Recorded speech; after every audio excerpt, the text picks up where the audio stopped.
Who should be on the team slide in a pitch deck? That's a great question. Well, let's talk through the fundamentals first. Fundamentally, on the team slide, people who are the founders who are on the cap table should be on the team slide. And this is what I mean. If you have someone who owns more than 10%, generally speaking, 10% of the company, then they should be on the team slide. They should also be involved operationally on the team slide. If you have someone on the team slide and they own more than 10% of the company, that's going to come out in due diligence. And if you have not defended your cap table, if there's no justification for them to be on the cap table, then you're going to have problems with investors. If I see someone that owns more than 10%, even more than 5% of the company at the early stages, and they're not operationally involved, then I will say, like, give me some justification. If they say, well, you know, they're a friend or they had early equity and they're out and they just want to be an advisor,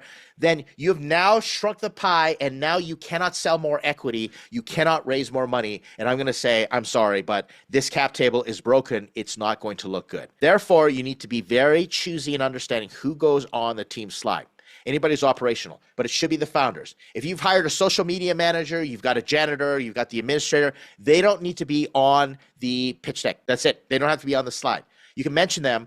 I've seen other founders, they do this. They have the main partners on there, and then they've got little tiny pictures of all the other staff and just like the name of the title that they're doing to show that we've hired. So if you're raising money and you happen to have 15 staff, and that's important because we have 15 employees in there full time, they have to be full time. Do not mislead investors with part-time advisors and pretend that they are full-time, or contractors and pretend they're full-time. Investors do not like that. Now, in this scenario, you've got multiple founders and you've got some people who might be better for the industry and might not be. Well, it depends. If they're considered co-founders, you better disclose and you better put them on there. If they're equal co-founders or they're more 10% of company, you better do it. And this is going to be a test for you. Who is on your team slide is going to determine how you're managing the company and how you made those decisions. So in this scenario, and we had a really great question and a situation come up from the audience here, is that one founder, quote, co-founder, is not exceptional,